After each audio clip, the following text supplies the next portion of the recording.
Guys, Gely ടോക്കിന്റെ പുതിയൊരു എപ്പിസോഡിലേക്ക് എല്ലാവർക്കും സ്വാഗതം കേട്ടോ. അപ്പൊ ഞാൻ ഐശ്വര്യ വേണുഗോപാലൻ. അപ്പൊ നമുക്ക് എന്തായാലും ഗേളി ടോക്കിന്റെ 8ാമത്തെ എപ്പിസോഡിലോട്ട് കിടക്കാം. അതിനു മുമ്പ് നമ്മുടെ ചാനൽ ഇതുവരെ സബ്സ്ക്രൈബ് ചെയ്യാത്തവരുണ്ടെങ്കിൽ ചാനൽ സബ്സ്ക്രൈബ് ചെയ്തോളൂ കേട്ടോ. സബ്സ്ക്രൈബ് ബട്ടൺ എല്ലാവർക്കും ഫ്രീയാ. ഓക്കെ, അപ്പൊ നമുക്ക് എന്തായാലും നമ്മുടെ വീഡിയോക്ക് കിടക്കാം. അപ്പൊ ഒന്നാമത്തെ ചോദ്യം നോക്കാം കേട്ടോ. ഒന്നാമത്തെ ചോദ്യം ചോദിച്ചിരിക്കുന്നത് നമുക്ക് ആൾക്ക് എന്ത് പേരിടാം?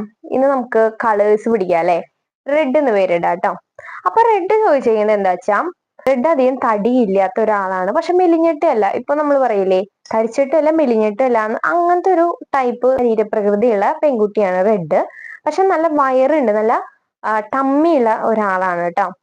റെഡ് പറയുന്നത് എന്താ വെച്ചാൽ, ഒരു സദ്യ കഴിച്ചാലോ അല്ലെങ്കിൽ ഭക്ഷണം കഴിച്ചാലോ, ഞാൻ ഒരു റെസ്റ്റോറന്റ് പോയിട്ട് ഇത്തിരി ഹെവി ഫുഡ് കഴിച്ചാൽ പെട്ടെന്ന് വയറ് വീർക്കൂത്രേ. കോളേജിലാണ് റെഡ് പഠിക്കുന്നത്. കോളേജിലെ കുട്ടികളൊക്കെ റെഡിനെ കളിയാക്കും. ഇങ്ങനെ വയറ് ചാടിയ കാരണം ഗർഭിണി ഇത്ര മാസമായി, 3 മാസമായി, 4 മാസമായി എന്നൊക്കെ ഇവള് പോകുമ്പോ കളിയാക്കി പറയുന്നത് റെഡ് തന്നെ കേട്ടിട്ടുണ്ടെന്നാണ്. റെഡ് അപ്പൊ ആ ടൈമില് വയറ് കുറഞ്ഞ് തോന്നിക്കാൻ വേണ്ടിയിട്ട് മുടിയൊക്കെ ഇങ്ങനെ ഫ്രണ്ടിലേക്ക് ഇട്ടിട്ടൊക്കെയാണ് റെഡ് എപ്പോഴും നടക്കാറ്. ലെങ്ത് ഉള്ള മുടിയായ കാരണം കൊണ്ട് തന്നെ അതൊരു പരിഹാരമായിരുന്നു റെഡിന്. അപ്പൊ എന്താ ചെയ്യേണ്ടത്, എങ്ങനെയാണ്, ഈ വയറ് ഒരു ഇഷ്യൂ ആണെന്നാണ് പറയുന്നത്. എത്ര എക്സസൈസ് ചെയ്തിട്ടും, അതായത് ഹോം റെമഡീസ് ഒക്കെ കുറെ യൂട്യൂബ് നോക്കി ചെയ്തിട്ടും റെഡി ആവുന്നില്ലാണെന്ന് പറയാണ് കേട്ടോ. അപ്പൊ റെഡിനോട് എനിക്ക് പറയാനുള്ളത്, ഡെയിലി എക്സസൈസ് ചെയ്യാട്ടോ. നമ്മള് കുറച്ചു കാലം ചെയ്ത് കുറച്ചു കാലം നിർത്തിയാ പിന്നെ അതിന്റെ റിസൾട്ട് കിട്ടില്ല. കണ്ടിന്യൂസ് ആയിട്ട് ഒരു 6 മാസം കുറഞ്ഞത് എക്സസൈസ് ചെയ്യുക. പെട്ടെന്ന് ഒരു മാറ്റം പ്രതീക്ഷിക്കരുത്. ഇപ്പൊ ബോയ്സ് ജിമ്മിൽ പോകുന്ന പോലെ ആവില്ല ഗേൾസ് ജിമ്മിൽ പോയാ. ബോയ്സ് ജിമ്മിൽ പോകുമ്പോൾ അവർക്ക് പെട്ടെന്ന് 1 മാസം കൊണ്ട് തന്നെ അവരുടെ ബോഡിയിലെ മാറ്റങ്ങൾ അറിയാനായിട്ട് പറ്റും. പക്ഷെ ഗേൾസിന്റെ അത് എല്ലാം കൂടി ഈ അടിവയറ്റിലാണ് എല്ലാ ഫാറ്റും വന്ന് പെടുക. അപ്പൊ ഈ ഫാറ്റ് കുറയല് ഭയങ്കര കഷ്ടമാണ് ഉള്ള കാര്യമാണ്. ഒരു 6-7 മാസമൊക്കെ ജിമ്മിൽ പോയി കഷ്ടപ്പെട്ടാൽ മാത്രമേ ഗേൾസിന്റെ കാണുമ്പോ ഒരു മാറ്റം അനുഭവപ്പെടില്ലേ, നമ്മൾ നേരെ നോക്കുമ്പോ ഇവർക്ക് ചേഞ്ച് വന്നിട്ടുണ്ട്, അങ്ങനെ അറിയാനായിട്ട് പറ്റുള്ളൂ. പിന്നെ പെട്ടെന്ന് മാറ്റം വരാൻ പട്ടിണി കിടക്കില്ല, അതൊക്കെ നോക്കാം. പക്ഷെ അങ്ങനെയൊക്കെ ചെയ്യുമ്പോൾ നമ്മുടെ ശാരീരികമായിട്ട് ബുദ്ധിമുട്ടുണ്ടാവും കേട്ടോ. ചിലപ്പോ നമ്മുടെ ആർത്തി കൂടും. ഇങ്ങനെ കുറെ ദിവസം പട്ടിണി കിടന്ന് ഫുഡ് കഴിക്കുമ്പോൾ നമ്മുടെ ഉള്ളിന്റെ ഒരു ആർത്തി ഉണ്ടല്ലോ, ഇതൊക്കെ കഴിക്കണം, ഇത്ര ദിവസം വലിച്ച് വാരി തിന്നാനുള്ള ഒരു ആർത്തി കൂടും. അപ്പൊ പട്ടിണി കിടക്കണ്ട, പക്ഷെ ഇന്റർമീഡിയന്റ് ഫാസ്റ്റിംഗ് ചെയ്യാട്ടോ. അതായത് മണിക്കൂർ ഫുഡ് കഴിക്കുക, ഒരു 8 മണിക്കൂർ ഫുഡ് കഴിക്കുക, ബാക്കിയുള്ള 16 മണിക്കൂർ ഫുഡ് കഴിക്കാണ്ടിരിക്കാം. ഉദാഹരണത്തിന് രാവിലെ 10 മണിക്കാണ് റെഡ് ഫുഡ് കഴിച്ച് തുടങ്ങണ വെച്ചാൽ വൈകിട്ട് ഒരു 5 മണിക്കുള്ളില് ഫുഡ് കഴിച്ച് അവസാനിപ്പിക്കുക, ഒരു 6 മണിക്കുള്ളില്. അല്ലെങ്കിൽ ഇങ്ങനെ തീരുമാനിക്കാം, സൂര്യൻ ഉദിച്ചതിന് ശേഷമാണ് രാവിലത്തെ ഫുഡ് കഴിക്കുള്ളൂ, സൂര്യൻ അസ്തമിച്ചു കഴിഞ്ഞാൽ പിന്നെ ഞാൻ ഫുഡേ കഴിക്കില്ല. അങ്ങനെ ഒരു തീരുമാനം എടുത്താൽ തന്നെ നമ്മുടെ ബോഡിയിൽ വിസിബിൾ ആയുള്ള ചേഞ്ച് വരും കേട്ടോ. അങ്ങനെ ഫുഡ് കഴിക്കാനായിട്ട് നോക്കുക. പരമാവധി പുറത്തുനിന്ന് ഫുഡ് കഴിക്കാണ്ടിരിക്കുക കേട്ടോ. പിന്നെ എനിക്ക് പറയാനുള്ളത്, വെള്ളം കൂടി അല്പം കുറയ്ക്കുക. വെള്ളം നന്നായി കൺസ്യൂം ചെയ്യുന്ന ആൾക്കാർക്കും അടിവയറ് നന്നായി വീർത്തിരിക്കുക കേട്ടോ. സൈക്കിൾ ചവിട്ടാനായിട്ട് പറ്റിച്ച് നോക്കാം. നീന്തൽ അറിയുന്നവരാണെങ്കിൽ നീന്താൻ നോക്കാം. അങ്ങനത്തെയൊക്കെ വയറ് കുറയാനുള്ള എക്സസൈസ് ആണ്. പിന്നെ നമ്മുടെ ഡ്രസ്സിങ് സ്റ്റൈലിൽ തന്നെ നമുക്ക് ഈ വയറ് കുറയ്ക്കാനായിട്ട് പറ്റും കേട്ടോ. ഇപ്പോഴത്തെ മോഡലില്ലേ ആലിയ കട്ട് എന്നൊക്കെ പറഞ്ഞിട്ട് ഒരു തരം ടോപ്പ് ട്രെൻഡിങ് ആയിരുന്നു. അങ്ങനത്തെ ടോപ്പിന്റെ ഗുണം എന്താ വെച്ചാ, നമ്മുടെ ഫ്രണ്ടിലാണ് ഞുറികൾ വരിക. അപ്പൊ നമ്മുടെ വയറിന്റെ അവിടെ വീർത്തിക്കണ വയറ്, ചാടിയ വയറ് നമുക്ക് പെട്ടെന്ന് പുറത്തുനിന്ന് ഒരാൾ നോക്കുമ്പോൾ വിസിബിൾ ആവില്ല കേട്ടോ. അപ്പൊ അങ്ങനത്തെ ടോപ്പ്, ലൈൻ ടോപ്പുകള്, അങ്ങനത്തെ ഒക്കെ ഡ്രസ്സിലോട്ട് മാറാനായിട്ട് ശ്രമിക്കുക. അങ്ങനെയൊക്കെ ചെയ്താൽ തന്നെ ഈ വയറ് പകുതിയും മനസ്സിലാവില്ല. ഞാൻ പറയട്ടെ, കുറെ ആൾക്കാർക്ക് വയറുണ്ട്, പക്ഷെ അവരൊക്കെ ഇങ്ങനെയാണ് ഒളിച്ചു വെക്കുന്നത് വയറ്. അപ്പൊ എന്തായാലും ഈ ഒരു ടെക്നിക്ക് ട്രൈ ചെയ്തോളൂ കേട്ടോ. ചോദ്യം നോക്കാം. അടുത്ത ചോദ്യം ചോദിച്ച ആൾക്ക് നമുക്ക് ബ്രൗൺ എന്ന് പേരിടാം. ബ്രൗണിന് ഒരു ലവർ ഉണ്ട്. ആ ലവർ ബ്രൗണിനോട് കല്യാണത്തിന് മുമ്പ് തന്നെ സെക്സ് ചെയ്യാനായിട്ട് നിർബന്ധിക്കുകയാണ്. പക്ഷെ ബ്രൗണിന് വിവാഹത്തിന് മുമ്പ് ഇങ്ങനെ ഒന്നും താല്പര്യമില്ല, ബിഫോർ മാരേജ് സെക്സ് റിലേഷൻ താല്പര്യമില്ല എന്നാണ് ബ്രൗൺ പറയുന്നത്.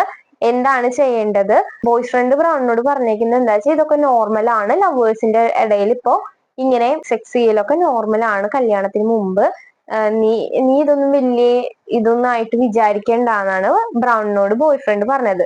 പക്ഷെ ബ്രൗൺ ഇപ്പോഴും പറയാണ്, എനിക്കിത് ഇൻട്രസ്റ്റ് ഇല്ല, ഇതൊക്കെ ചെയ്തില്ലെങ്കിൽ കുഴപ്പമുണ്ടോ, അത് ഒറിജിനൽ ലവ് ആവില്ലേ എന്നാണ് ബ്രൗൺ എനിക്ക് മെയിൽ ചെയ്ത് ചോദിച്ചത് കേട്ടോ. അപ്പൊ ബ്രൗണിനോട് എനിക്ക് പറയാനുള്ളത്, നമ്മളൊരു റിലേഷൻഷിപ്പിൽ ഏർപ്പെടുമ്പോൾ നമ്മൾ എങ്ങനെയാവണം, എന്തൊക്കെ ചെയ്യണം എന്നൊക്കെ നമ്മുടെ സ്വന്തം തീരുമാനം. വേറൊരാളുടെ തീരുമാനം അതിൽ കൈകടത്തേണ്ടതിന്റെ ആവശ്യകതയില്ല കേട്ടോ. അപ്പം ബ്രൗണിന്റെ ബോയ് ഫ്രണ്ട് ബ്രൗണിന് ബിഫോർ മാരേജ് സെക്സിന് നിർബന്ധിക്കുകയാണെങ്കിൽ ബ്രൗണിന് അത് കല്യാണത്തിന് മുമ്പ് താല്പര്യം ഇല്ലെങ്കിൽ ബ്രൗൺ താല്പര്യം ഇല്ലാന്ന് ഞാൻ പറയാ. അല്ലാതെ ആള് നിർബന്ധിക്കുന്നു, എന്തായാലും ലവർ അല്ലേ, എത്ര കൊണ്ട് ആള് ചോദിക്കുക എന്ന് വെച്ചിട്ട് സമ്മതിച്ചു കൊടുക്കേണ്ടതിന്റെ ഒരാവശ്യകതയും ഇതിലില്ല.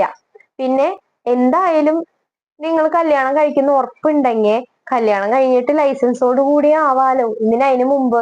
അപ്പൊ അവിടെ മറ്റുള്ളവർ ചെയ്തോന്നനുസരിച്ചിട്ട് താൻ ഇതില് സമ്മതിക്കേണ്ട ആവശ്യമില്ല. പ്രേമം എന്ന് പറഞ്ഞാണ്ടല്ലോ ഈ സെക്സ് റിലേഷൻ അല്ല. നിങ്ങൾ എങ്ങനെ നമ്മളായി മനസ്സിലാക്കുന്ന ഒരാളെ കിട്ടുമ്പോ നമ്മൾ അവരോടൊപ്പം ഇരിക്കുമ്പോ ഒരു കംഫർട്ട്നെസ് ഇല്ലേ, അതാണ് ഒറിജിനൽ ലവ് എന്ന് പറയുന്നത് എനിക്ക് തോന്നിയിട്ടുള്ളത് കേട്ടോ. നമുക്ക് നമ്മളായി ഇരിക്കാൻ സ്വാതന്ത്ര്യം കിട്ടുക, എല്ലാ കാര്യങ്ങളും മോശം കാര്യങ്ങളും അതേപടി അക്സെപ്റ്റ് ചെയ്യുന്ന ഒരാളായിരിക്കണം ലവർ. അല്ലാതെ അതില് സെക്സിനെന്ന് പറഞ്ഞ സാധനത്തിന് ഈ ലവില് എനിക്കത്ര ഇമ്പോർട്ടൻസ് ബിഫോർ മാരേജ് കൊടുക്കാനായിട്ട് എനിക്ക് തോന്നുന്നില്ല. മാരേജിന് ശേഷം നമ്മളൊരു ഫാമിലി ചിന്തിക്കുമ്പോൾ അതൊക്കെ ആവാം. പക്ഷെ വിവാഹത്തിന് മുമ്പ് തന്നെ അത് ചിന്തിക്കുന്നത്, അതാണ് ലവ് എന്ന് ചിന്തിക്കുന്നത് വളരെ തെറ്റാണ്. ഒരിക്കലും സെക്സ് അല്ല ലവ്. ചോദ്യം ചോദിക്കട്ടെ, നിങ്ങളുടെ കമന്റ് ഇടാൻ മറക്കരുത്. ഇപ്പൊ എനിക്ക് തോന്നുന്ന കാര്യങ്ങളായിരിക്കില്ല നിങ്ങൾക്ക് തോന്നുന്നത്. ചിലപ്പോ ഞാൻ ചിന്തിക്കുന്ന രീതിയിലായിരിക്കില്ല പലപ്പോഴും നിങ്ങൾ ചിന്തിക്കാട്ടോ. അപ്പൊ എന്റെ അഭിപ്രായം എപ്പോഴും ശരിയാവണമെന്നില്ല.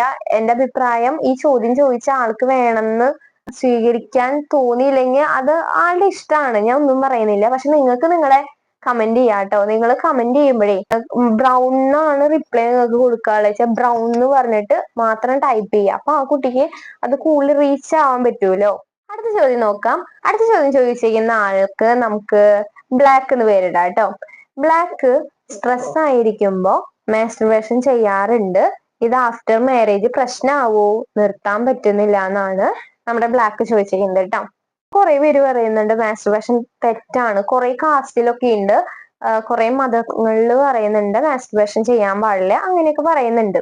ശരിക്ക് കുറച്ച് നാള് യൂട്യൂബ് കുറെ പോഡ്കാസ്റ്റ് ഒക്കെ നോക്കി ജ്യോതിഷം, വാസ്തു അതിലൊക്കെ എനിക്ക് ഇൻട്രസ്റ്റ് ആയിട്ട് ഞാൻ കുറച്ച് പഠിച്ചിട്ടുണ്ടായിരുന്നു.